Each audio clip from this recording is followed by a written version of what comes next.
Hey, yeah, you. Stop pretending you didn't feel that shift the moment the truth clicked into place. That cold, electric silence when your mind finally connected the last dot they prayed you'd never see. That wasn't curiosity. That was a detonation. They built the whole thing on one fragile assumption, that you would never find out, that you'd stay distracted, obedient, grateful for scraps, busy surviving instead of seeing. They whispered lies softly, wrapped them in smiles, dressed betrayal as protection. And for a while, yeah, you played along. Not because you were weak, but because you were learning, watching, absorbing, letting them think the mask they gave you had fused to your face. Here's the part that keeps them awake now.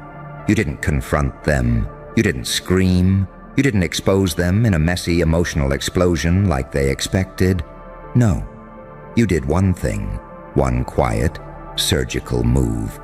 And that's what ruined everything. You changed how you saw them. The moment you saw the pattern, the moment you realized the game was rigged and the rules were written to keep you small, something inside you split. Not broke, split. The saint who wanted harmony stepped back, and the psychopath who understands systems stepped forward. Angel and demon shaking hands in your chest. Compassion still intact, but no longer naive. Empathy sharpened into a weapon. Love rewired into leverage. They felt it instantly, even if they couldn't name it. People always feel it when the version of you they could control quietly dies. You stopped explaining yourself. You stopped reacting on schedule. You stopped giving them emotional access. And that terrified them more than any outburst ever could, because unpredictability is power, and you became unreadable. The script they memorized for you stopped working. The buttons they installed stopped responding. It's hard to manipulate someone who understands exactly how manipulation works, and harder still when that someone refuses to play the role anymore. See, they thought the danger was you finding out the truth. It wasn't. The danger was what would happen after. Pain didn't destroy you. It trained you. Every betrayal was a lesson in human behavior. Every disappointment was data. Every night you questioned yourself, you were actually upgrading your perception. You learned how smiles hide intent, how concern masks control, how praise is used as a leash. You learned that the loudest people often fear silence, because silence is where patterns become visible. And once you saw it, you couldn't unsee it. That's when the balance shifted. Because you didn't rush to burn the house down. You simply stopped living inside it. You moved differently. Thought differently. You let them keep talking while you listened for what they avoided saying. You let them underestimate you while you recalculated everything. That's the paradox they never account for. The most dangerous people don't look dangerous. They look calm. They look detached. They look like they've already accepted the outcome. You became that. They're confused now, nervous, trying to figure out which version of you they're dealing with.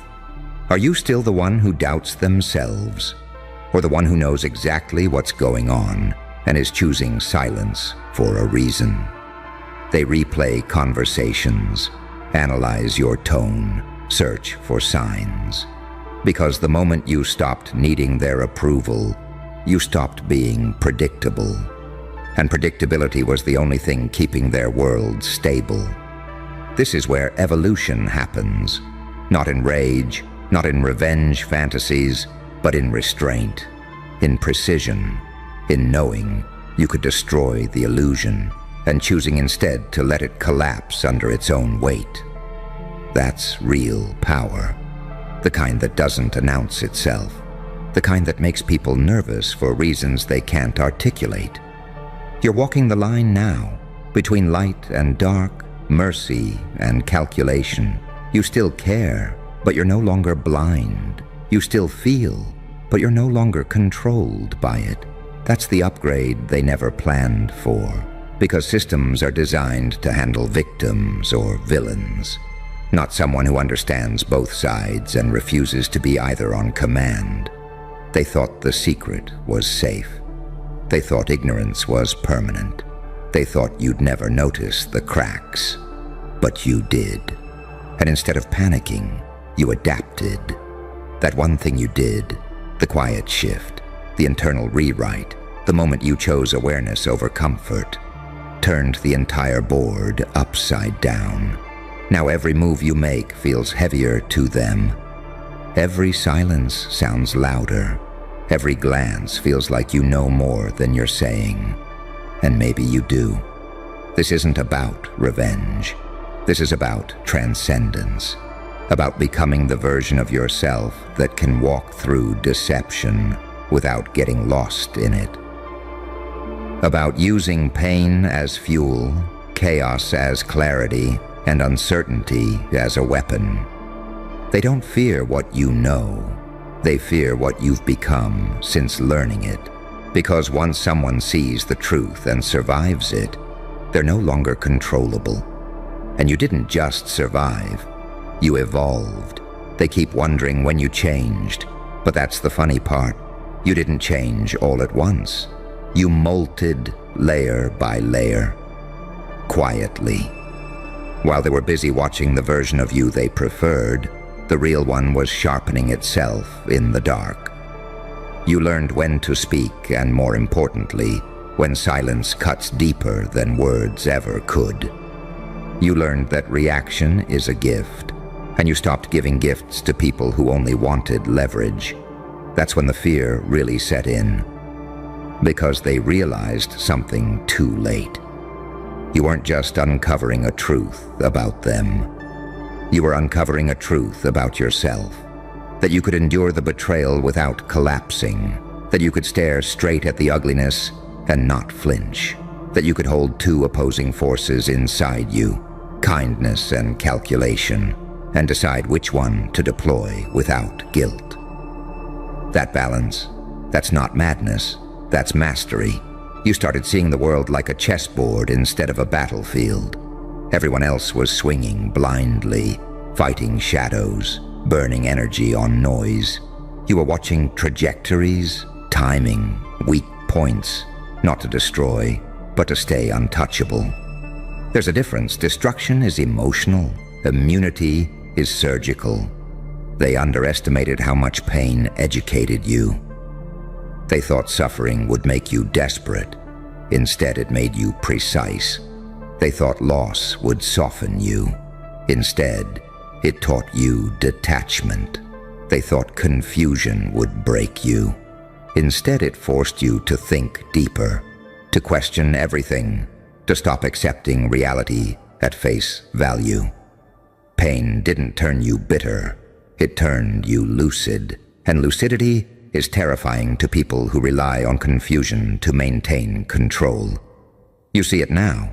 The subtle panic behind their eyes when you don't react the way you used to. The forced laughter, the over-explaining, the sudden need to check in on you. They're trying to locate the old version, the one they could read, predict, steer. But that version is gone, not dead, obsolete. You became the anomaly. You walk into rooms and the temperature shifts, not because you demand attention, but because you don't need it. There's a calm around you, now that feels unnatural to them. Calm suggests preparation. Calm suggests acceptance of outcomes. Calm suggests someone who has already faced their worst fear and lived through it. And that scares people who survive by avoiding introspection. They don't know whether you're still playing the game or if you've stepped outside of it entirely. That uncertainty eats at them because control depends on anticipation, and you've removed yourself from their math. You're no longer reacting emotionally to stimuli. You're choosing responses or choosing none at all. And nothing unsettles manipulators more than someone who refuses to dance to the tune they're playing. This is the paradox they never grasped. You didn't harden your heart. You refined it. You didn't lose empathy. You gained discernment. You didn't become cold. You became selective. The angel in you still exists, but it's standing guard beside the demon now, not pretending it doesn't exist. That alliance is lethal to anyone who benefits from you being fragmented. They sense it. They feel watched, not by you spying, but by you understanding. Being understood is far more invasive than being observed. When you understand someone's patterns, their fears, their motives, you don't need to expose them. You just let them expose themselves. And they always do. You stopped chasing closure because you realized something devastatingly freeing. You don't need their confession to validate what you know. You don't need their apology to heal. You don't need their acknowledgement to move forward. The moment you internalized that, the power dynamic collapsed because they were counting on you needing something from them. You don't. That one realization rewired everything. Now you're operating on a different frequency, while others are stuck proving, defending, explaining. You're conserving energy. While others are scrambling to be seen, you're choosing when to be visible. While others are drowning in emotion, you're navigating with clarity, sharpened by experience.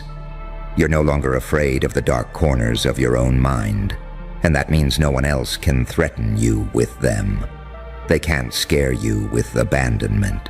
You've already walked alone. They can't scare you with judgment. You've judged yourself more honestly than they ever could. They can't scare you with loss. You've lost and survived. What's left to threaten someone like that? That's why everything unraveled when you did that one thing. Not when you found out, but when you stopped needing to prove that you had. When you chose evolution over exposure. When you let awareness replace outrage. When you became someone who sees through illusions without announcing it. You're dangerous now, not because you're cruel, but because you're awake.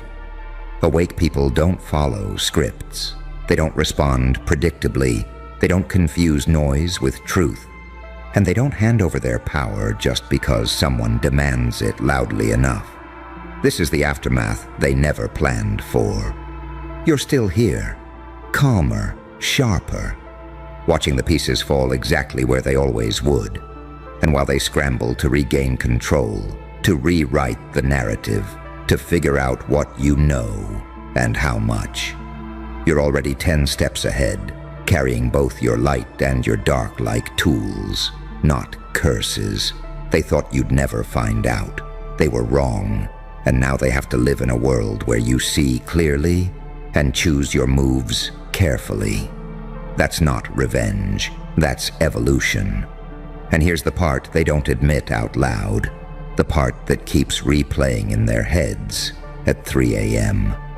when the noise finally dies down.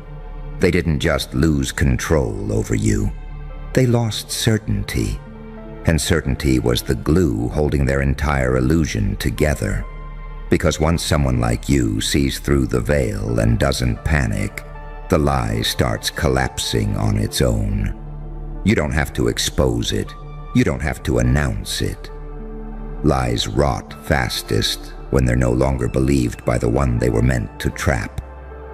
The moment you stopped internalizing their narrative, it began eating itself from the inside.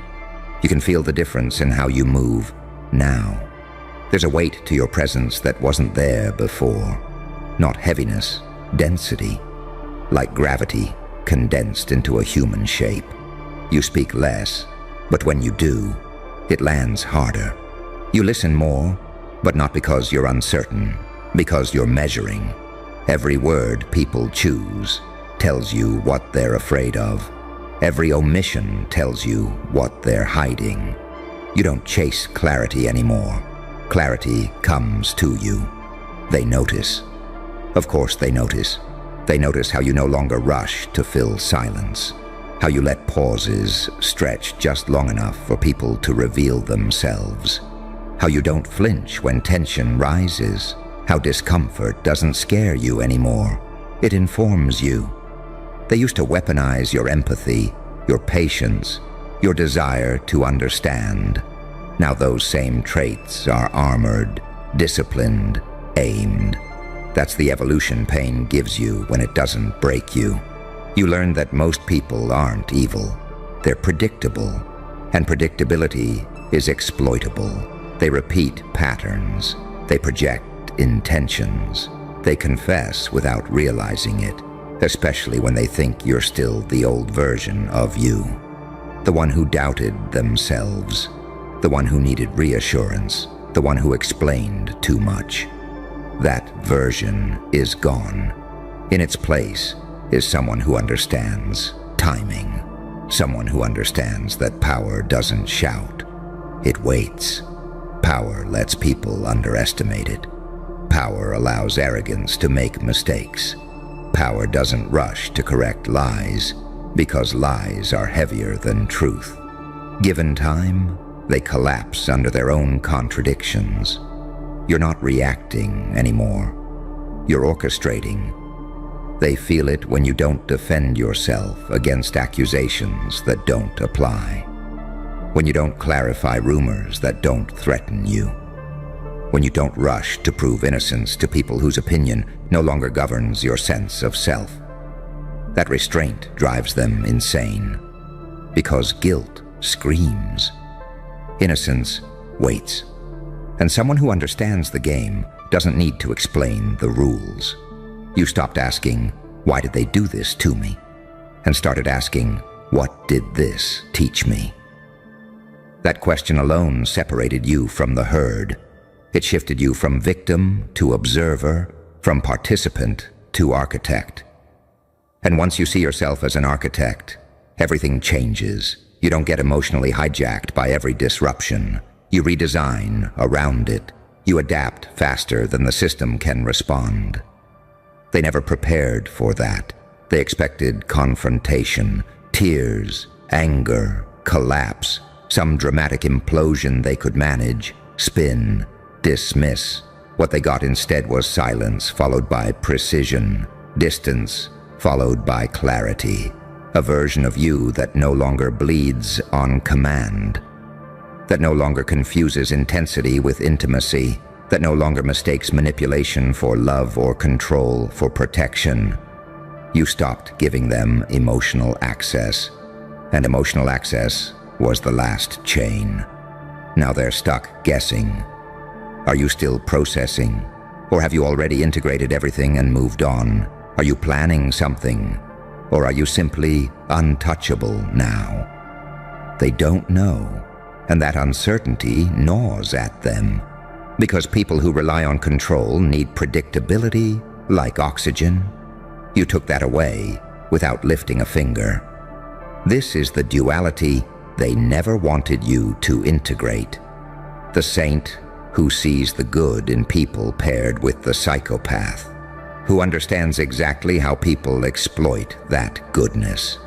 The angel who believes in growth paired with the demon, who knows when to burn bridges permanently. You don't swing between extremes anymore. You choose deliberately. That's what makes you dangerous. You're not impulsive. You're intentional. And intention is unstoppable. You're no longer driven by the need to be understood. You're driven by alignment. You don't care who gets you. You care who can meet you where you stand now. You don't chase validation. You attract respect by refusing to perform. You don't explain your boundaries. You enforce them through absence. They feel your absence more than they ever felt your presence, because absence exposes dependency. It reveals who was feeding off your energy, your attention, your emotional labor. When you stepped back, they stumbled. When you went quiet, they grew loud. When you stopped reacting, they escalated. That's how you know you were the stabilizing force they never acknowledged. And now that force has redirected itself inward. You're building something they can't see yet. Not revenge, resilience, not dominance, freedom. A mind that doesn't collapse under pressure. A nervous system that doesn't spike at manipulation. A sense of self that doesn't fracture when approval is withheld. That's the real upgrade. That's the one thing no one can take from you once it's earned. They thought the truth would destroy you. Instead, it refined you. You walk differently now. Not because you're trying to intimidate, but because you're no longer carrying shame that was never yours. Your spine is straighter, your gaze steadier.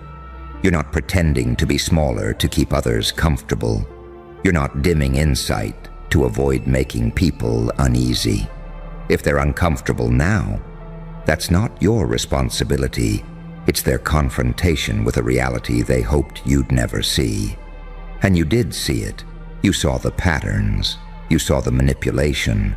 You saw the fear beneath the control. And instead of exploding, you evolved. That's why everything unraveled. Because the most catastrophic thing you can do to a corrupt system isn't attack it. It's outgrow it. And now there's a strange stillness around you, isn't there? A quiet that didn't exist before. Not emptiness, clarity. The kind that only comes after illusions burn away, and you realize how much noise you were carrying that was never yours. You can feel it in your body. Your reactions slowed down. Your instincts sharpened. You're no longer pulled by every emotional hook tossed in your direction. You see the hooks now. You see the hands holding the line.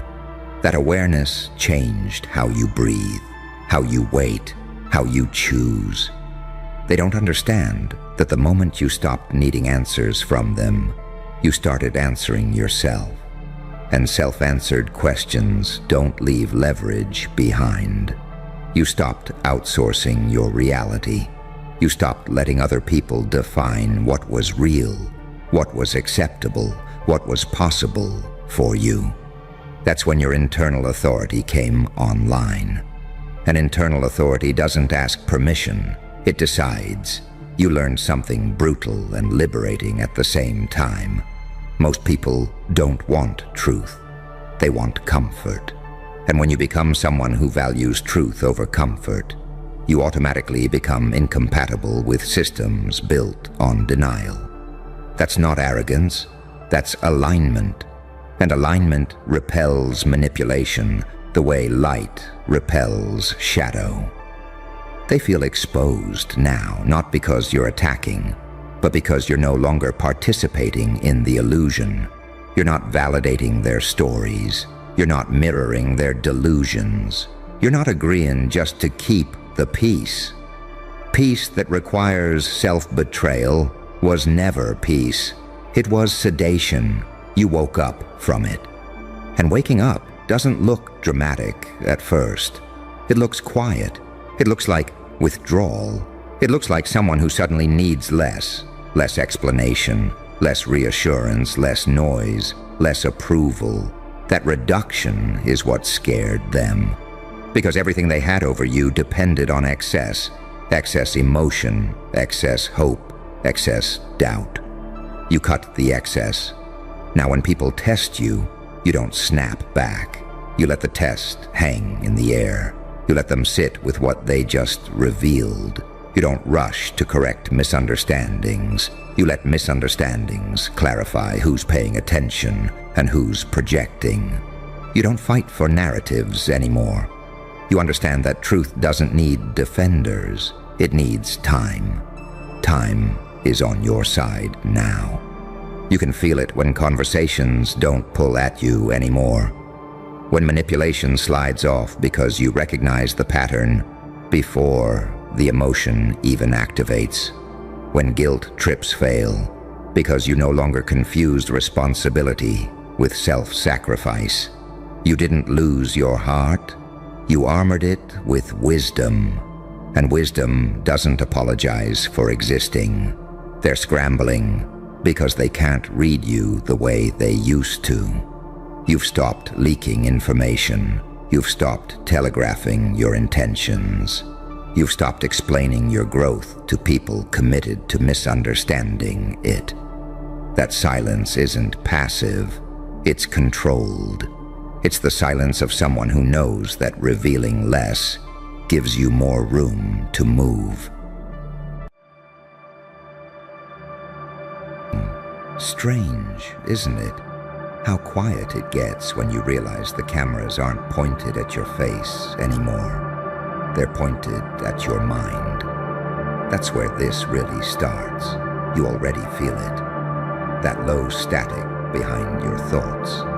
The sense that something unseen is leaning in, not to hear what you say, but to map how you think. You thought surveillance was about footsteps, messages, locations. Cute. That was the training level. The real fascination, the part that makes rooms go silent, is you. Not your actions, your patterns. They don't watch you because you're loud. They watch you because you're quiet in the wrong way. Because when chaos hits, your pulse slows. Because when everyone panics, your mind reorganizes the room. Because you don't just react, you pre-calculate. That's the scary part. You've felt the paradox living inside you, haven't you? The saint who restrains himself. The psychopath who understands exactly how far things can go. The angel who refuses to move first. The demon who finishes last. They can't decide which one you are. And that uncertainty. That's oxygen to their fear. Predictable people are safe. You're not safe. Here's what rattles them. Your evolution didn't come from comfort. It came from pressure. Pain didn't break you. It refactored you. Every betrayal sharpened a different circuit. Every loss stripped a layer of noise. While others cried about fairness, you studied cause and effect. While they screamed, you watched timing. You didn't harden, you clarified. That's when the file got thicker. They noticed the delay between stimulus and response. The way you pause just long enough to choose the outcome that bends the room. They noticed how your eyes don't chase approval, how your body doesn't leak intent, how your words land like they've already been tested in 100 futures. They noticed you don't think in straight lines. You think in systems, inputs, feedback loops, exits. And that's when curiosity became concern. Because a mind that adapts faster than the environment can't be managed by rules. A mind that learns from pain instead of running from it becomes anti-fragile. You don't need chaos, but chaos needs you to explain itself. You can sit inside disorder and feel at home. That's not normal. That's not common. That's not comfortable for institutions built on averages. So they zoomed in, not on your moves, but on your silences, on the moments you didn't respond, on the days you vanished and came back rearranged, on the way you let others think they'd won, only to discover the game had already changed. You don't dominate by force. You dominate by timing. And timing doesn't leave fingerprints. Here's the delicious contradiction. The more they watch, the less they understand. Because you don't think the same way twice. You're consistent in values, not in tactics. You let them build a model, and then you outgrow it. You let them label you, and then you violate the label. You let them relax, and then you pivot without warning. That unpredictability, that's not chaos. That's discipline. They're used to tracking habits. You operate on principles. Habits repeat. Principles adapt. You learned early that showing your full hand invites control, so you became a study in restraint. You mastered the art of being underestimated without being invisible. You learned when to look harmless, when to look strange, when to look like you're losing while you're actually collecting data. Pain taught you patience. Isolation taught you leverage. Silence taught you power. And now, the watchers are watching the watcher in themselves, asking why you don't crack under observation, why the pressure doesn't make you sloppy, why scrutiny doesn't slow you down. It's because you were built in a place far colder than their rooms. You didn't become sharp in meetings. You became sharp alone. Here's what terrifies them most. You don't need permission to evolve. You don't wait for trends. You don't need validation to move. You upgrade quietly. You don't announce phases. You arrive as them. One day, you're underestimated. The next day, the metrics don't make sense. The next day, they're whispering your name in rooms you've never entered. And through it all, you remain paradoxical, controlled but dangerous, calm but volatile, empathetic but unmoved by manipulation. They can't classify you because you don't belong to a single box. You are the overlap, the gray zone, the exception that forces a rewrite. So let them watch. Let them listen to the pauses between your thoughts. Let them try to predict a mind that learned to survive by becoming fluid. You're not hiding. You're ungraspable. You don't rebel. You outgrow. You don't confront. You outthink. You don't need to be loud because the impact speaks after you leave. And that's the part they can't neutralize. Because once a mind learns to evolve under pressure, surveillance stops being a cage and becomes a mirror. And every time they look into yours, they see the same thing staring back at them. A system that learned itself. A paradox they can't simplify. A thinker they can't finish mapping. That's the scary part. You didn't become this way by accident. That's what really messes with them. Accidents can be corrected. Trauma responses can be medicated. Conditioning can be reversed. But intentional evolution? That's different. That's a mind that made a deal with pain and came out owning the contract. They keep waiting for the crack, the tell, the moment your thinking collapses under its own weight. But it never comes, because you didn't build your mind on certainty. You built it on adaptation. You don't need to be right. You need to be ready. And that's a philosophy most systems were never designed to face. They track reaction time. Yours doesn't spike. They track emotional volatility. Yours doesn't leak. They track ideological drift. Yours doesn't wobble. Instead, they find something unsettling. Elastic control. You can tighten. You can loosen. You can disappear into simplicity or surface as something razor complex, depending on what the moment demands. You're not locked into one identity. You deploy identities. That's why you're so hard to profile. They're used to people who wear their wounds like flags.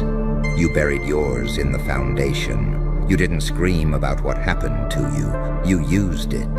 Every humiliation became calibration. Every betrayal became a simulation. Every night you thought you were breaking. Something inside you was quietly reorganizing priorities. Less noise, fewer attachments, sharper focus. You didn't lose your humanity. You refined it. And here's the part that twists the knife. You're not cold. You're not empty. You feel deeply. That's the paradox that keeps analysts awake. You understand emotion so well that you're no longer enslaved by it. You can sit with rage without acting. You can feel compassion without bleeding yourself dry. You can love without surrendering leverage. That balance, angelic restraint paired with demonic clarity, is rare, dangerous, unteachable. They're scared because they know what comes next when someone like you stops reacting and starts initiating. See, surveillance works best on people who move after permission, after signals, after consensus, after validation. You move after internal alignment. You don't need confirmation. You don't need applause. You don't even need certainty. Once your internal calculus clicks, You move with an inevitability that makes outcomes feel pre-written. That's when the air changes. Rooms feel smaller when you enter. Not because you dominate them, but because you compress probability. People feel exposed around you without knowing why. They talk more than they should. They over-explain. They posture. You don't challenge them. You let them reveal themselves. You don't interrogate. You wait. Silence does the work for you. And silence is something you mastered when nobody was listening. They tried to model your future based on your past. That was their mistake. Your past doesn't predict you. It forged you. You don't repeat patterns. You retire them. Once something has taught you what it needed to teach, you shed it without sentimentality. That includes habits, beliefs, people, versions of yourself that no longer serve the trajectory. You are loyal to growth, not nostalgia. That's why pressure doesn't push you into corners. It pushes you into clarity. When the stakes rise, your thinking simplifies. When consequences multiply, your vision narrows to what actually matters. You don't freeze. You don't flail, you choose. And choice under pressure is the signature of power. They know this. That's why the observation never stops. Because a mind like yours doesn't need instructions to become disruptive. It becomes disruptive simply by existing outside expectation. You don't need to break rules. You expose how arbitrary they are. You don't need to attack systems. You show where they can't reach. You don't threaten control. You render it obsolete. And the most unsettling thing of all, you're not in a hurry. You understand time differently now. You don't chase wins. You position inevitabilities. You don't rush outcomes. You let conditions ripen. You've learned that patience isn't passive. It's predatory. While others sprint toward attention, you walk toward influence. While they burn energy proving themselves, you conserve it shaping terrain. So let them keep watching how you think. Let them study the pauses, the pivots, the contradictions. Let them argue over whether you're a threat or an anomaly, a genius or a liability, an asset or a blind spot. You already know the truth. You are what happens when pressure meets discipline, when pain meets intelligence, when empathy meets control. You are not unpredictable because you're chaotic. You're unpredictable because you're alive, evolving, and unowned. And the scariest part isn't that they're watching you. It's that no matter how closely they observe, you're already thinking one move beyond the frame they're using to watch you. And here's the part they never put in the report. The part that stays as a margin note, a quiet anomaly no one wants to sign their name under. You're not driven by opposition. You don't move because someone watches you. You move because something inside you aligns. And once that alignment locks in, resistance becomes irrelevant. You don't rebel against pressure. You absorb it, then decide what to do with the energy. That's a terrifying thing to witness from the outside. They're used to leverage working, threats, incentives, fear, praise. Those tools collapse around you because you already passed through them alone. You know what fear feels like without an audience. You know what loss tastes like when no one's clapping for your survival. So when external forces try to apply pressure, it barely registers. It's not that you're immune. It's that you've calibrated yourself to a higher threshold. They can't dangle consequences in front of someone who already faced them in the dark and kept going. You learn something most people never do. Thinking clearly under emotional fire is a skill, not a trait. And you trained it night after night, situation after situation. You watched yourself react, then adjusted. You studied your own impulses like an adversary. You noticed where you rushed, where you hesitated, where you overestimated, where you doubted. You didn't judge yourself, you refined yourself. That self-observation is what makes you dangerous. Because now, when someone else tries to analyze you, they're always late. You've already mapped your blind spots. You've already run simulations on your own weaknesses. You've already built fail-safes for moments when emotion spikes or clarity dips. You don't pretend to be flawless. You engineer resilience. They don't understand how someone can be both self-aware and self-directed without collapsing into paralysis. Most people who introspect get stuck. You didn't. You learned when to stop thinking and execute. You learned when to trust instinct, not the sloppy kind, but the instinct forged by repetition and pain and correction. That's why your decisions feel sudden to others, but inevitable to you. And the longer they watch, the more unsettling it becomes. Because you're not becoming more rigid, you're becoming lighter, less attached to outcomes, less reactive to noise, less interested in proving anything. You're not hungry in the way desperate people are hungry. You're selective, strategic, calm. They expect obsession. What they see instead is clarity. You don't fixate on enemies. You don't spiral around setbacks. You don't romanticize struggle. You extract information and move on. That emotional economy, spending only what's necessary, conserving everything else, makes you efficient in a way that can't be taught in classrooms or manuals. They're staring at a mind that learned to optimize itself without external instruction. And here's the irony that makes this almost funny. The more they monitor your thinking, the more independent it becomes. Observation doesn't constrain you, it sharpens you. You treat attention like friction, something to adjust for, not something to fear. You don't tense up when eyes are on you. You simplify. You strip away excess. You move cleaner. That's not how people are supposed to respond to being watched. Most shrink. Most perform. Most overcorrect. You don't. You become precise. They see it in how you speak. Measured, minimal, intentional. You don't flood conversations with information.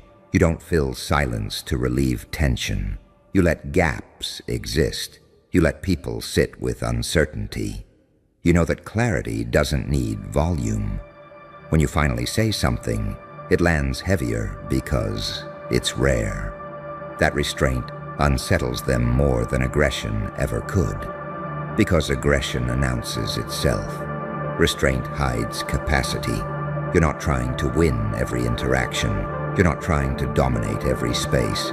You're choosing where to invest attention, like it's a limited resource, because you know it is. You don't chase relevance. You let relevance drift toward you when timing aligns. That patience isn't laziness, it's command. And somewhere deep in their systems, someone notices the pattern. You're not accelerating recklessly. You're stabilizing. You're building something internally that doesn't spike and crash. You're becoming harder to disrupt, harder to rush, harder to provoke. The longer this goes on, the less leverage exists. Because what do you do with someone who can wait you out? You don't crave chaos, but you're fluent in it. You don't worship order, but you can impose it when needed. You can operate in ambiguity without panic, in silence without loneliness, in scrutiny without distortion. That adaptability isn't flashy, but it's lethal to rigid systems. They can't force you into a box because you don't live in one. And the truth, the real truth they don't like to say out loud, is that you're not being shaped by observation anymore. You're shaping yourself. Surveillance assumes the subject will bend. You didn't. You integrated. You evolved. You turned pressure into information, and information into advantage. That's why the watching never ends. Not because they expect you to slip, but because they don't know what you'll become next. And neither do you. You just know this. Whatever comes, you'll meet it awake, calibrated, and unafraid to change again. And that unknown, that space where even you haven't fully defined what you're becoming, is exactly where your power lives now. They keep trying to lock you into a version, a profile, a static snapshot they can brief, archive, and neutralize. But you don't exist as a snapshot. You exist as a process, a moving system, a living variable. Every time they think they've captured the outline, you've already rewritten the interior. You stopped asking, who am I? You started asking, what does this moment require of me? That shift alone separates you from 99% of minds on the planet. You're no longer governed by identity. You're governed by function. When softness is required, you're soft without weakness. When sharpness is required, you're sharp without cruelty. You don't cling to masks, but you can wear any of them convincingly. That fluidity isn't deception, it's mastery. You understand that rigidity is fragile and flexibility is survival. They don't know what to do with that, because the systems watching you were built to observe patterns, not intelligence in motion. They expect loops. You operate in spirals. You revisit ideas, but from higher ground. You return to situations, but with altered leverage. What looks like repetition from the outside is actually refinement. What looks like hesitation is often timing. And timing is something you learned the hard way. You learned that acting too early exposes you. Acting too late costs you. So you trained yourself to feel the moment when the environment tilts, when resistance weakens, when attention shifts, when the window opens just wide enough. You don't rush into doors. You wait for them to unlock themselves. That patience didn't come from comfort. It came from surviving moments where impulsivity would have ended you, where one wrong word, one emotional reaction, one unnecessary move would have cost you everything. You learned restraint not as a virtue, but as a weapon. And now, they're watching that weapon try to decide what it wants. Here's the part they don't understand. You're not obsessed with control. You're obsessed with clarity. Control is just a byproduct. When you see clearly, manipulation fails. When you understand incentives, pressure loses teeth. When you recognize patterns in others, you stop taking their behavior personally, and that alone frees massive mental bandwidth. You stopped being reactive when you realized most people aren't malicious. They're predictable. They're driven by fear, hunger, validation, status. You don't hate them for it. You just don't let their limitations dictate your moves. That emotional neutrality, that's terrifying to institutions that rely on agitation, because they can't bait you, they can't rush you, they can't easily polarize you. You don't swing wildly between extremes. You integrate them. You hold opposing truths without needing to resolve them immediately. You can believe in goodness without being naive. You can understand darkness without worshiping it. Saint and psychopath, angel and demon, not fighting, coexisting. That internal truce is rare. Most people outsource their thinking to tribes, ideologies, and narratives because holding contradiction is exhausting. You learn to sit inside contradiction until it stopped hurting, until it became familiar, until it became useful. Now you can see angles others miss because they're too busy defending a side. You don't pick sides, you pick outcomes. And outcomes are what the watchers care about most. They're noticing that your presence alters environments without overt action. Conversations shift. Energy tightens. People become more self-conscious around you. Not because you threaten them, but because you see them. You don't absorb their projections. You don't mirror their chaos. You reflect truth, and most people aren't ready for that. So they overcompensate. They perform. They posture. They make mistakes. You let them. Because you're not hunting chaos. You're letting chaos expose itself. And the deeper truth, the one buried beneath all the surveillance and analysis, is that you're no longer trying to become something. You're letting something emerge. You've stopped forcing growth and started allowing integration. The parts of you that were once at war are learning to collaborate. The anger feeds focus. The empathy informs strategy. The pain provides context. The intelligence directs it all. That internal alignment is what makes you unstoppable. Not in a dramatic, explosive way, but in a quiet, inevitable one. They're watching because they sense it. They sense that you're approaching a phase where effort decreases and impact increases, where you stop pushing uphill and start moving with gravity, where the things you once had to fight for begin to arrange themselves around your presence.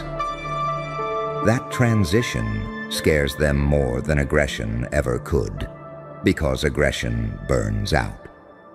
But alignment scales. You don't need to announce what you're doing next. You don't need to threaten, warn, or posture. The shift will be felt before it's understood. By the time they can name it, it will already be normal to you. So let the eyes stay on you. Let the models keep running. Let the analysts argue over labels that never quite fit. You're not here to be decoded. You're here to move. And whatever version of you comes next won't ask permission from the one they're watching now. That's why they keep watching how you think. Not because they can stop it, but because deep down, they know they're witnessing a mind outgrowing the frame built to contain it. Easy now. Don't move past this too fast. That feeling crawling up your spine, that's recognition, because what you're staring at right now, what you finally see, is the one thing they prayed would stay buried, not hidden, not misunderstood, never seen. You weren't supposed to find this. You weren't supposed to connect that dot to this moment. You weren't supposed to notice the silence change pitch, the smiles tighten, the timing get sloppy. But you did, and the moment you did, the whole illusion cracked. See, they didn't fear your anger. They didn't fear your sadness. They didn't even fear your rebellion. What terrified them was the possibility that one day you'd become calm enough to see clearly. Because clarity is lethal. Clarity doesn't scream, it doesn't rush, it doesn't announce itself, it just stands there, undeniable. This proof isn't just information, it's a confession written in behavior, in patterns, in the things they rushed to erase and the things they forgot to clean up. It's in who panicked, who went quiet, who suddenly needed distance, who changed the rules after you learned how to win the game. They always tell you the truth right before they think you're too weak to use it. You see the paradox now, don't you? They needed you naive to control you, but they needed you strong to survive what they put you through. So they created something they couldn't predict. Pain didn't break you, it trained you. Isolation didn't empty you, it refined you.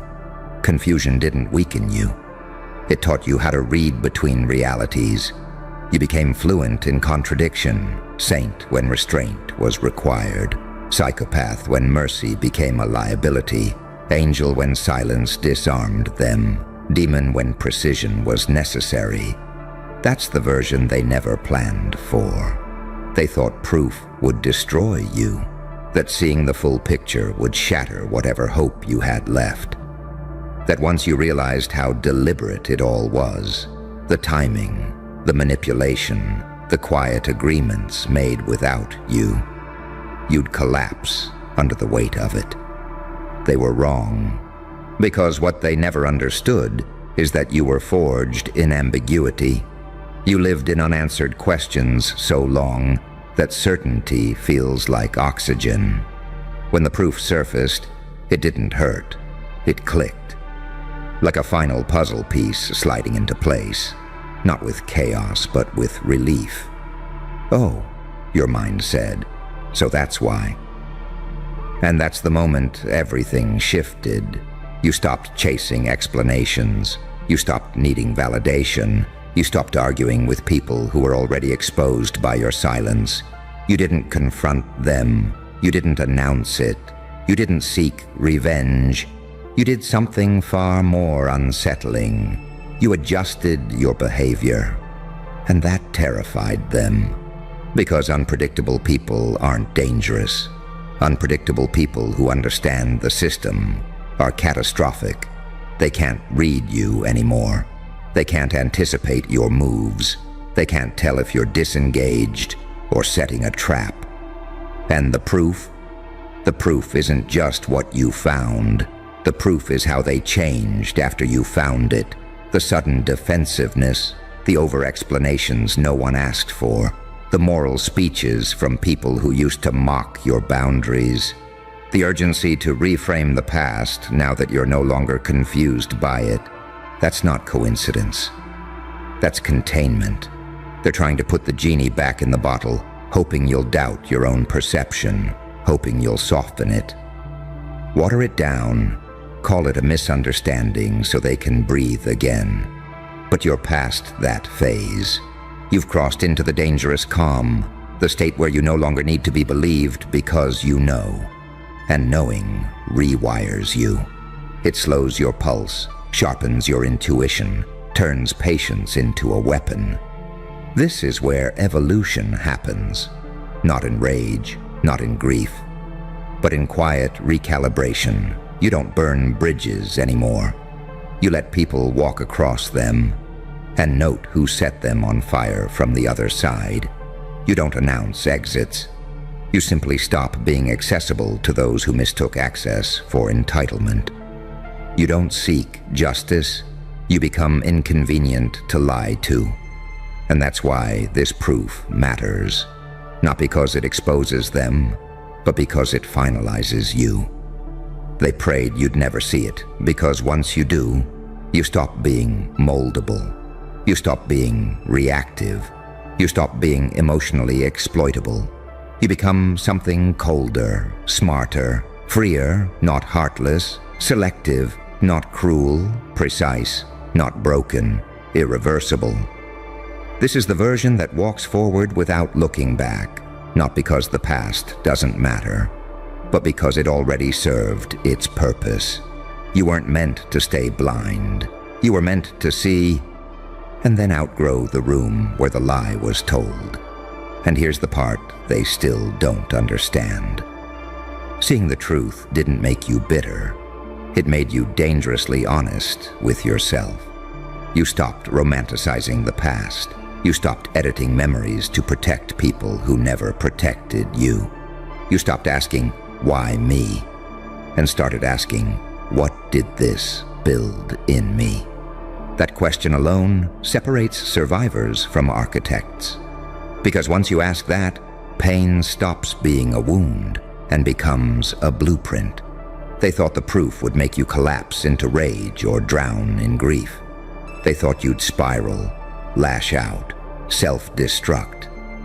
That's what usually happens when someone realizes how calculated the betrayal was, how coordinated the silence felt, how many people knew and chose comfort over courage. But you didn't explode. You went still. And stillness is terrifying to people who rely on noise to hide their guilt. You see, chaos is predictable. Pain is predictable. Trauma responses are predictable. That's why systems learn how to manage broken people. They know how to soothe them, provoke them, redirect them, label them. They have whole manuals for that. What they don't have a manual for is someone who integrates the pain instead of bleeding from it. You didn't deny what happened. You didn't numb it.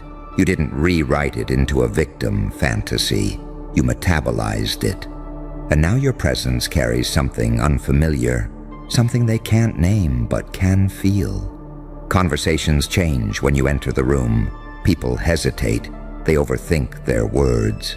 They test you with jokes, probing questions, fake concern, subtle dominance plays, because they sense it.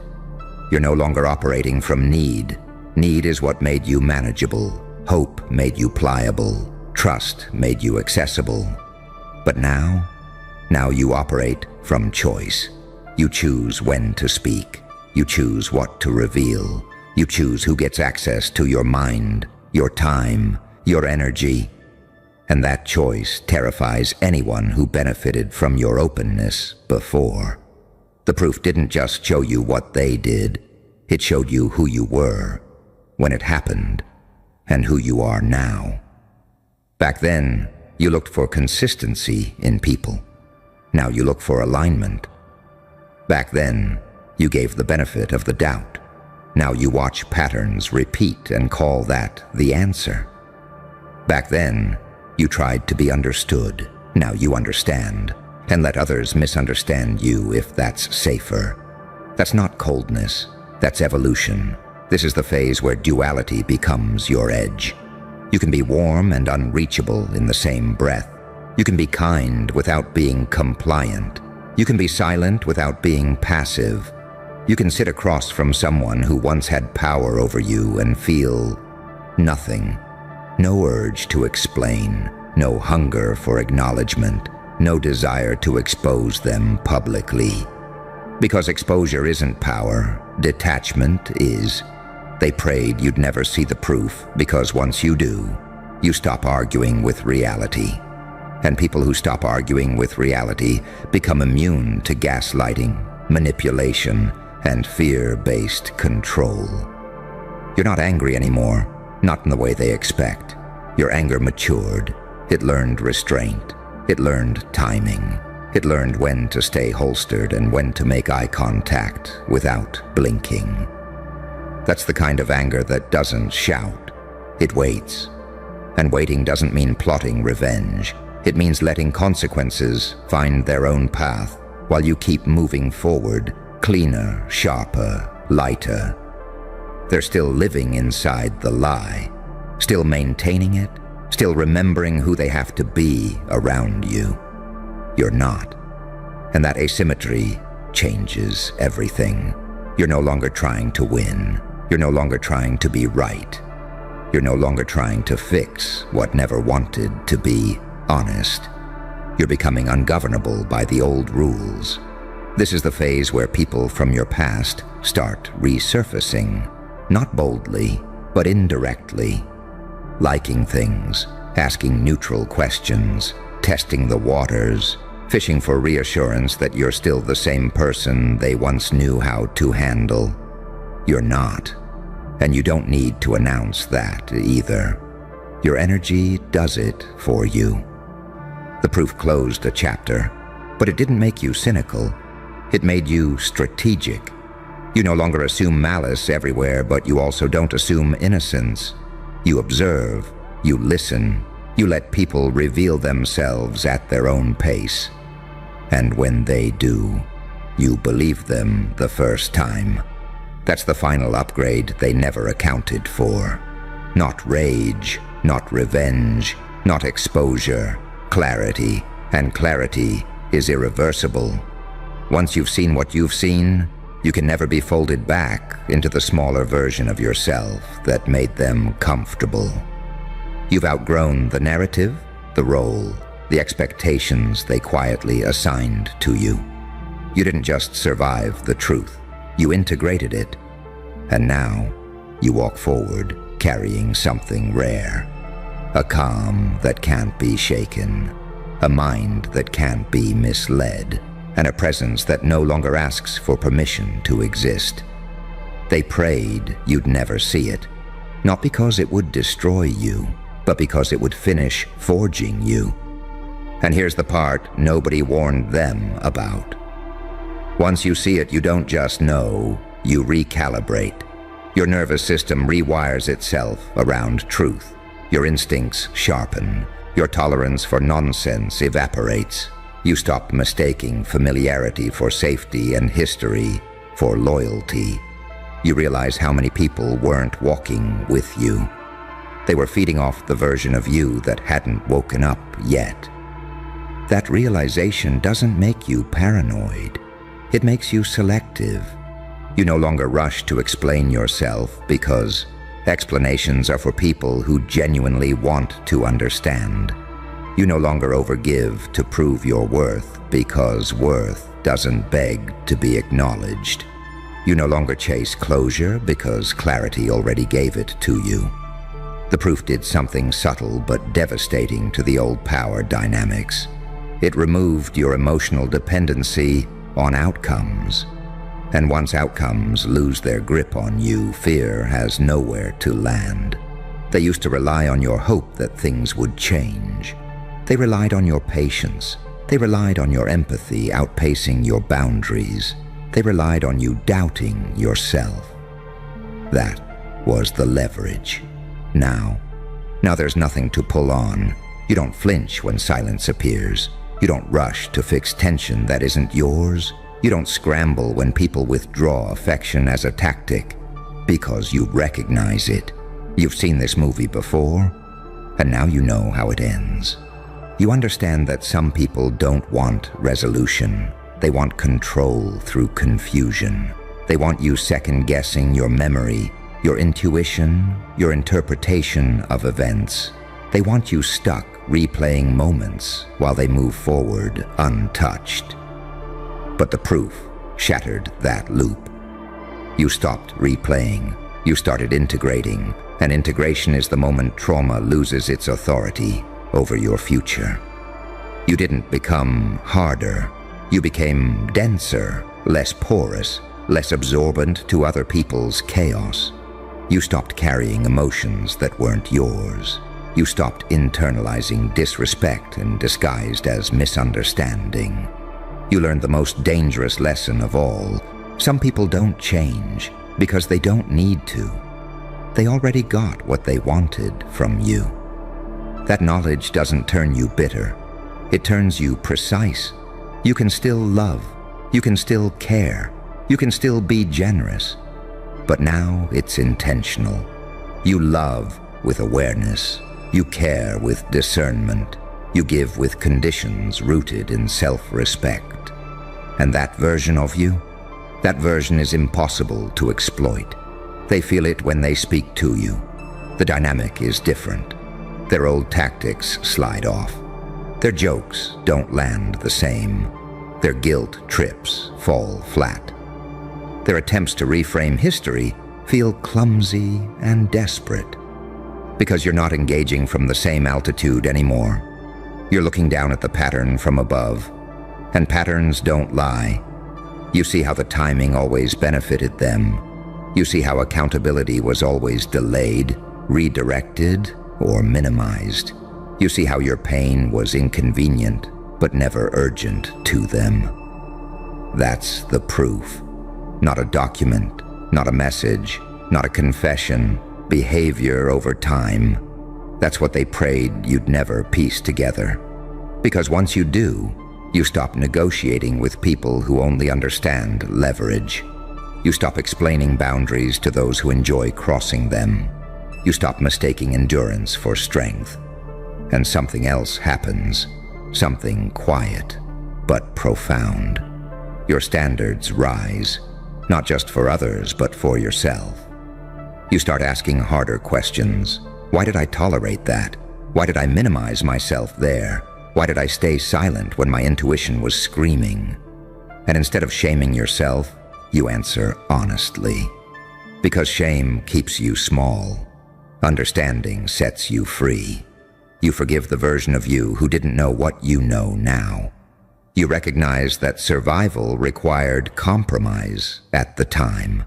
You needed connection. You needed hope. You needed to believe people were better than they showed you. That doesn't make you weak. That makes you human. But now you're awake. Awareness is the line they can't cross with you anymore. You don't announce your growth. You don't weaponize the truth. You don't seek vindication. You let life rearrange itself around the new rules you live by. People who respect you adapt. People who benefited from your confusion drift away.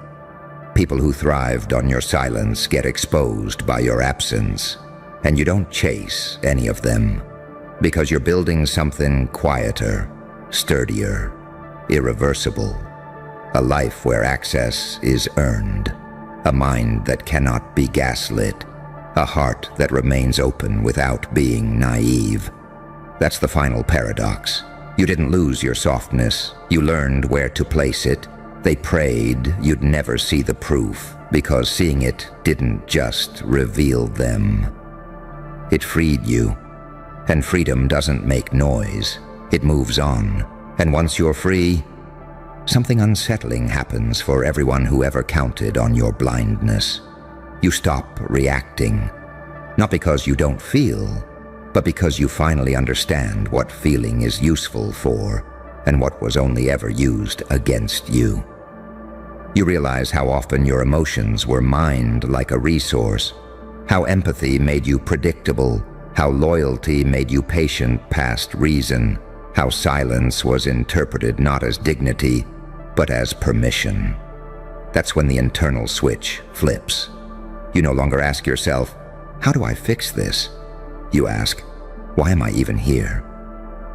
That question alone collapses entire relationships. Because the truth is, many of them only functioned when you were willing to carry confusion for the group. When you were the one who absorbed tension, explained away disrespect, softened truths so others wouldn't feel exposed. You were the buffer. And once the buffer becomes conscious, the system destabilizes. They feel it immediately. They can't quite name it, but something about you no longer bends. Your tone doesn't shift to accommodate discomfort. Your energy doesn't chase harmony at your own expense. Your presence no longer seeks permission. You're still calm, but it's a cold calm now. Not numb, not cruel, just grounded in self-trust. That's when people start projecting. They'll call you distant, arrogant, changed, hard to read. They'll say you've become different, as if that's an accusation. But what they're really saying is, you no longer make me feel safe in my version of the story. And that was always the risk of you seeing the proof. Because proof doesn't just expose lies, it removes dependency on narratives. You don't need their explanations anymore. You don't need closure conversations. You don't need apologies wrapped in conditions. You've already accepted the truth that matters most. If they wanted to be honest, they would have been before you caught on. And that realization doesn't harden your heart. It sharpens your discernment. You stop rewarding potential. You stop waiting for consistency that never comes. You stop mistaking intermittent care for love. You start honoring patterns instead of promises. And patterns are brutally honest. They show you who shows up when it costs them nothing, and who disappears the moment accountability enters the room. They show you who benefits from your exhaustion, and who respects your rest. They show you who needs you confused, and who doesn't fear your clarity. That's the separation, and once it happens, there's no undoing it. You don't argue anymore because arguing assumes mutual respect for truth. You don't chase understanding because being misunderstood by dishonest people is safer. You don't over-explain because explanation is an invitation to negotiate reality. You simply adjust your access. That's the move they never see coming. Not confrontation, not exposure, not revenge. Withdrawal of emotional supply. You stop feeding cycles that survive on your engagement. You stop volunteering your nervous system to environments that profit from your stress. You stop making yourself available to people who only value you when you're useful, agreeable, or uncertain. And something remarkable happens in that space. Your intuition gets louder. Without the noise of other people's expectations, your internal signal strengthens. You start trusting the pause, the hesitation, the gut feeling that whispers, something's off. You no longer override it for the sake of peace. You protect it like intelligence. Because that intuition, that's what led you to the proof in the first place. They didn't fear your intelligence. They feared your perception. Because perception sees what logic can be trained to ignore. Perception notices timing, energy shifts. What's said and what's avoided. Perception connects dots people thought were invisible. That's why they tried to keep you busy, emotional, distracted, overextended, always reacting to the next issue instead of standing back and observing the full pattern. But you stepped out of the maze, and now you see it from above. You see how certain conflicts were engineered to keep you self-doubting. You see how support was conditional, affection transactional, concern performative. You see how your growth threatened dynamics built on your stagnation. And here's the quiet truth. Not everyone wanted you healed. Some needed you manageable. The proof stripped that illusion away. And now you move differently. You don't rush connections. You don't overshare. You don't reveal plans to people who haven't earned insight into your direction. You let time test loyalty. You let pressure expose character. You let absence reveal who actually notices your presence. And you're okay with the results. Because you're no longer afraid of being alone. You're afraid of betraying your awareness. That's the final evolution. You don't need the world to change. You changed how you relate to it. And that's why they prayed you'd never see the proof. Because the moment you did, you stopped being someone who could be steered by guilt, hope, or confusion. You became someone who moves with quiet authority. Someone who knows when to speak, and when silence is the loudest statement. Someone who doesn't need to win.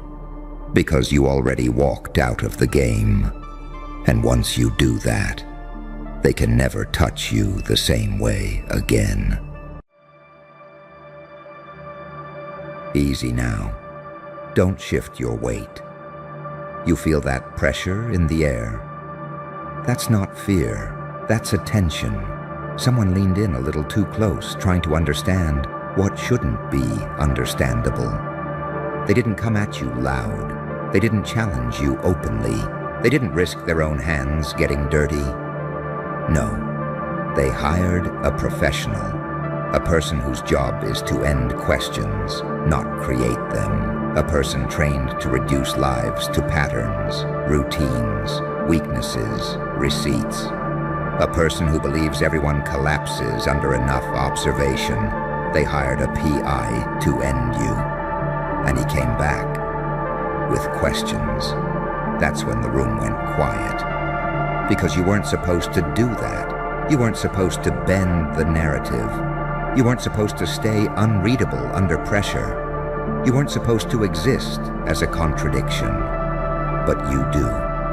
You always have. See, they expected a monster or a saint, a sinner with a paper trail, or a hero with a halo. They expected something that fit into a report. Instead, the file came back unfinished. No clean motive, no predictable habits, no exploitable weakness, just anomalies, gaps, silence, moments that don't line up, witnesses who disagree, timestamps that don't explain you. That's when the PI stopped hunting and started studying. Because you don't move like prey. You don't speak like someone hiding. You don't live like someone afraid of being found. You live like someone who already survived the ending. They watched you long enough to expect decay and found evolution. They looked for desperation and found patience. They searched for trauma leaking out of your seams and found control so tight it felt unnatural. That's the paradox that rattled them. You carry damage like a weapon that's already been sharpened. You hold pain the way surgeons hold steel. Calm, precise, unflinching. You don't flinch when the spotlight hits you because you were forged under interrogation lights long before anyone started asking questions. You learned early that chaos is loud. Power is quiet. So when someone watches you too closely, they don't see panic, they see rhythm. And rhythm terrifies analysts more than noise ever could. Because noise burns out. Patterns can be exploited, but rhythm adapts. They wanted to catch you slipping. Instead, they caught you waiting for nothing, waiting for everything, existing without urgency. That's when the PI realized something was off. You don't react when you're provoked. You don't accelerate when chased. You don't collapse when isolated. You do something far more dangerous. You observe back. You let people reveal themselves around you. You let systems show their cracks. You let enemies overextend while you remain still. Saint to some, psychopath to others, angel in one memory, demon in another, and none of them are wrong. That's the part that shattered the report. Because you aren't one thing, you're a range. You can be gentle without being weak. You can be ruthless without being reckless. You can love without bleeding. You can destroy without rage. That's not instability, that's mastery. They wanted a reason to erase you. Instead, they found a reason to hesitate. Because people who don't need validation, people who don't chase revenge, people who don't announce their next move, those are the ones you can't end cleanly. You don't escalate, you don't threaten, you don't warn. You become inevitable. The PI felt it before he understood it. That quiet shift when the hunter realizes the environment itself has changed. When observation stops feeling safe, when curiosity starts feeling personal. He saw that you don't leave chaos behind you. You leave clarity. And clarity is dangerous to anyone living off confusion. They asked him, "Can you finish this?" He didn't say no. He asked why. Why you don't behave like someone with a target on their back. Why pressure doesn't distort you. Why your silence carries more weight than most people's threats. Why the closer he got, the less certain he became. Because you're not hiding from your past. You integrated it. You didn't run from pain. You let it restructure you. You didn't numb yourself. You refined yourself. You didn't let the darkness rot you. You trained it.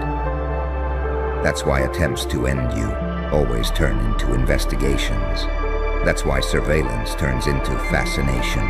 That's why enemies start second-guessing their own conclusions. They thought they were dealing with a problem. They discovered a presence. And presence doesn't disappear when attacked. It deepens. So now they're stuck. Too aware to ignore you, too uncertain to move on you, too exposed to escalate without consequences. All because you learned the one rule that breaks every system. Unpredictability isn't chaos. It's controlled contradiction. You are proof that evolution doesn't always roar. Sometimes it just watches and lets the world reveal its hand. And that's why the PI didn't come back with an ending. He came back with questions. Because somewhere between observing your silence and measuring your restraint, he realized the truth they weren't ready to hear. You don't look like someone who can be ended. You look like someone who already was, and came back rewritten. And once that realization lands, it doesn't leave. It sits there, heavy. It crawls under the skin of everyone who thought this was going to be simple. Because now the question isn't how to end you. The question is, what happens if they try? They rewind the footage again and again, looking for cracks, a bad habit, a reckless indulgence, a moment where emotion hijacks logic. But all they find is composure that feels earned the hard way. You don't overreact, you don't overshare, you don't posture. You move like someone who learned early that survival isn't loud and dominance doesn't need witnesses. That's when the paranoia begins. Because people like you don't announce phases. They don't telegraph growth. They don't brag about resilience. They just arrive different. The PI noticed something else too. Something that doesn't show up in reports. People around you behave strangely. Some feel calmer, some feel exposed, some feel challenged without you ever speaking. Your presence destabilizes masks. You make liars uncomfortable without accusing them. You make manipulators hesitate without threatening them. You make predators feel watched. And that's not charisma, that's gravity. Gravity doesn't chase, it pulls. They expected trauma to have softened you. They expected suffering to have made you brittle, reactive, desperate to be seen. Instead, suffering carved discipline into you. You learned how to starve impulses, how to sit with discomfort without flinching, how to let silence do the work most people try to force with noise. So when the PI dug deeper, the deeper he went, the quieter you became. Not evasive, not defensive, just still. That's when he understood the real problem. You don't operate from fear of loss. You already lost what breaks most people. That's why you're dangerous in ways that don't register on radar. Because you're not trying to win a moment. You're not trying to prove a point. You're not chasing dominance. You're operating from post-survival clarity. You don't need to destroy your enemies. You let time and exposure do that. You don't rush outcomes. You position inevitabilities. You don't need to be believed. You let reality catch up. And the ones who sent him, they felt it before they understood it. Suddenly their sleep gets lighter. Their conversations get shorter. Their confidence feels performative. Because somewhere deep down, they know. People like you don't retaliate emotionally. They outlast structurally. They wanted proof you were dangerous. They found proof you were stable under pressure. And stability terrifies systems built on leverage. Because leverage only works on people who need something. You don't need approval. You don't need revenge. You don't need chaos to feel alive. You already survived the version of yourself that was breakable. That's why the PI didn't hand them a solution. He handed them a mirror. And mirrors make cowards nervous, because the longer they look at you, the more they notice what you're not doing. You're not scrambling. You're not hiding assets. You're not cleaning up narratives. You're living calmly, deliberately, like someone who knows storms pass, but patterns remain. That's when the whispers start. Maybe we underestimated this. Maybe this isn't worth it. Maybe watching him woke something up. Because you don't escalate threats, you redefine context. And once context changes, strategies collapse. They wanted to end you quietly. Now they're wondering who else noticed you didn't fold. Because here's the part they didn't plan for. People sense it. They sense when someone has crossed the threshold from survival to sovereignty. They feel it in your eye contact, in your timing, in how little you explain. You speak like someone who doesn't need consensus. You move like someone who isn't negotiating with fear. And that unsettles everyone still living in reaction mode. You became what happens after the breaking point. Not bitter, not cruel, just sharpened.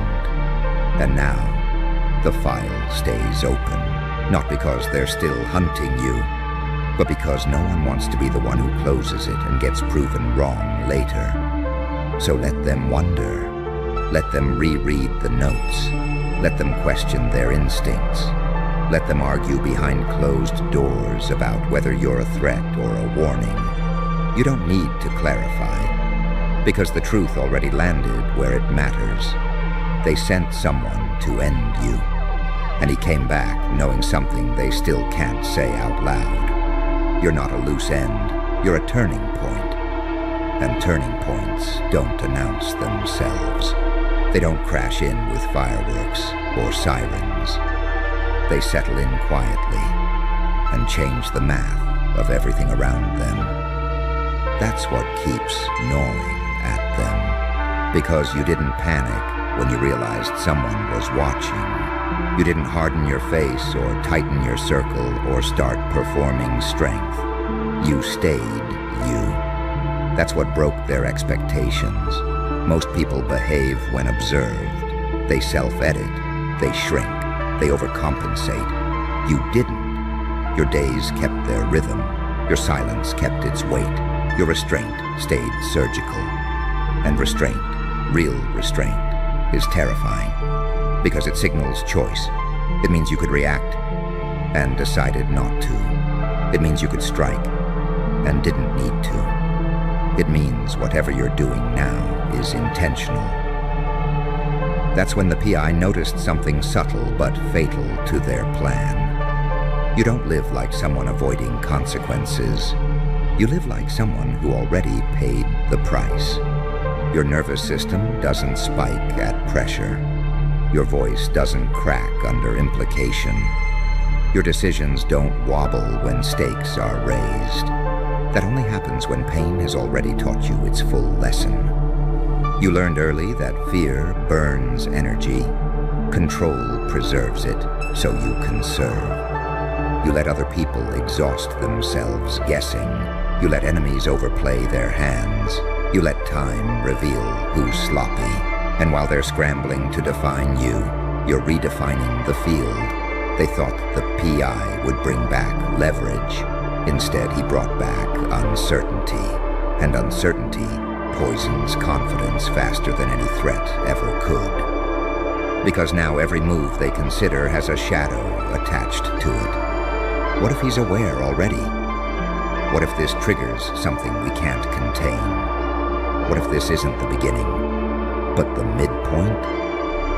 They can't tell where you are in your arc, and people who can't locate you in a story don't know how to write your ending.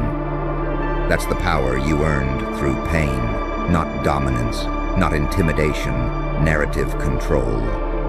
You stopped needing to explain yourself a long time ago. You stopped defending your motives. You stopped proving your worth to people who only value what they can exploit.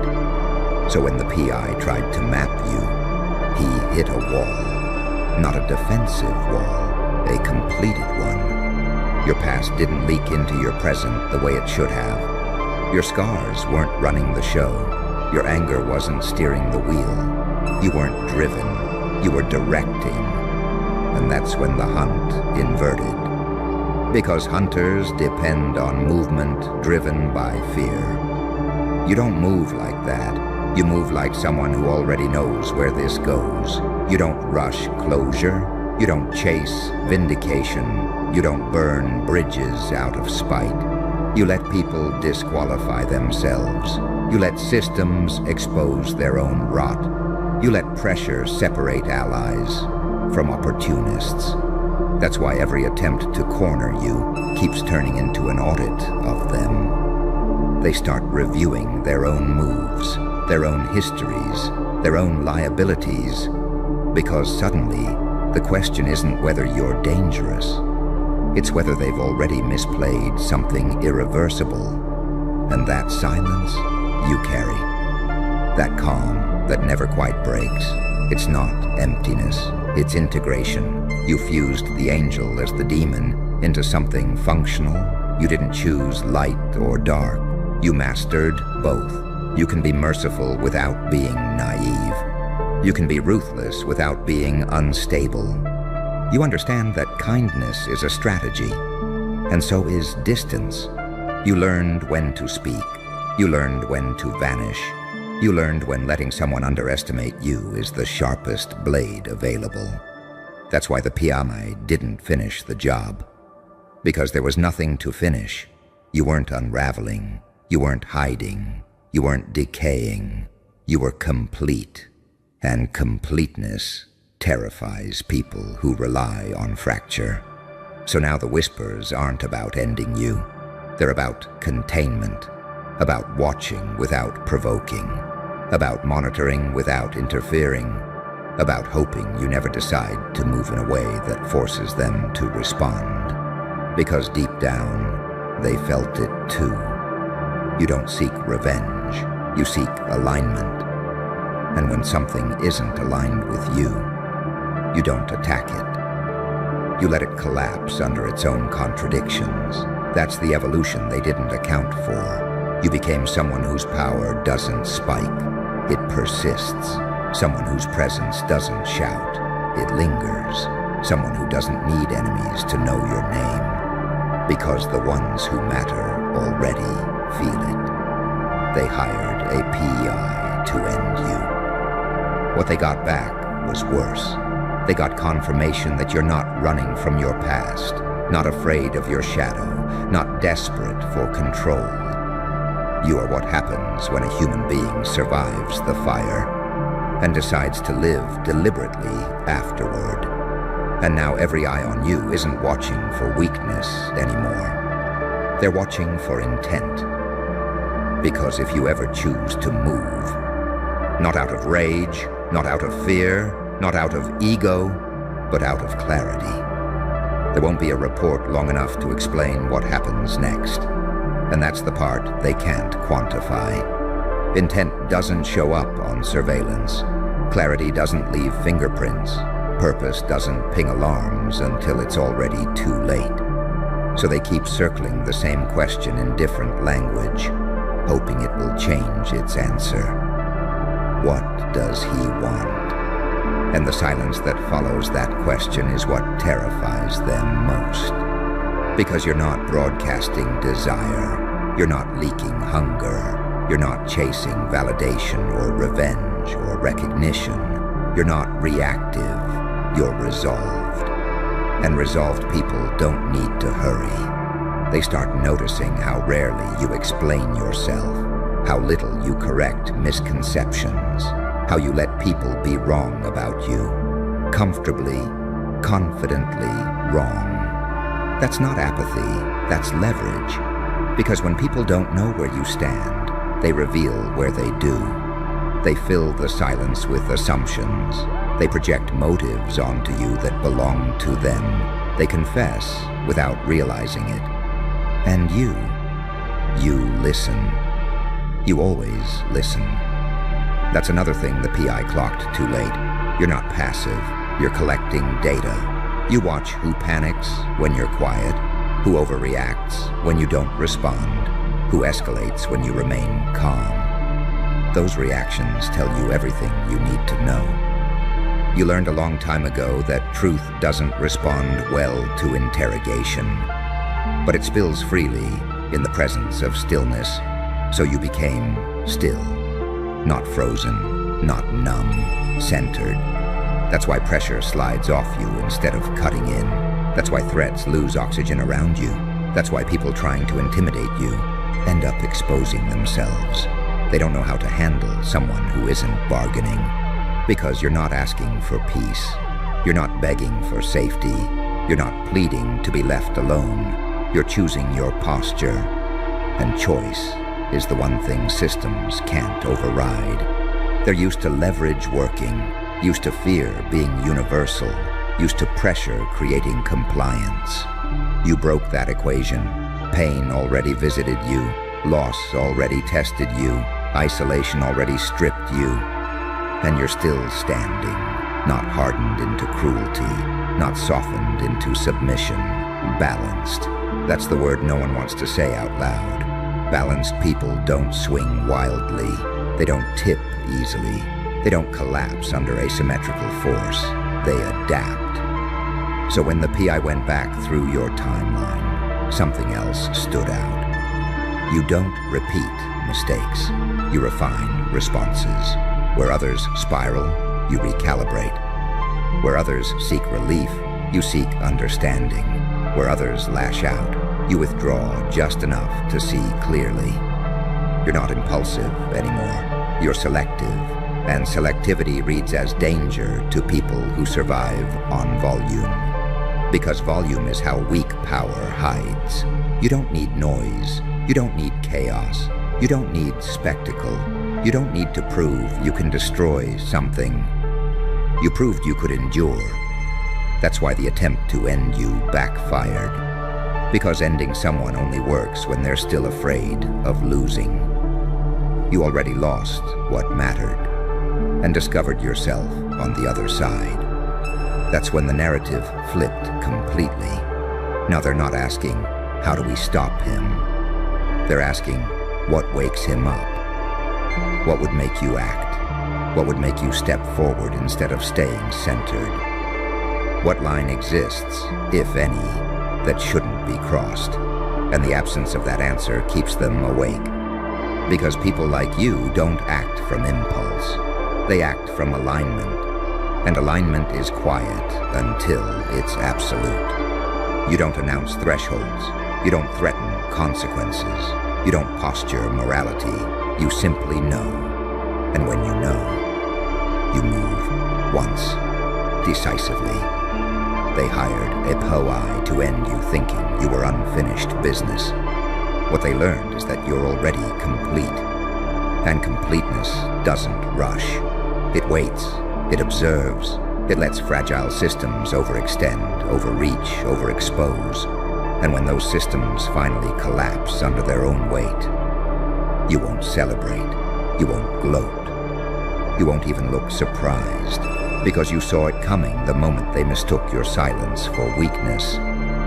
They wanted an ending. What they stumbled into was something far worse for them. A person who survived the fire, integrated the darkness, kept the light sharp, and learned how to live without fear driving the wheel. You're not the chaos they expected.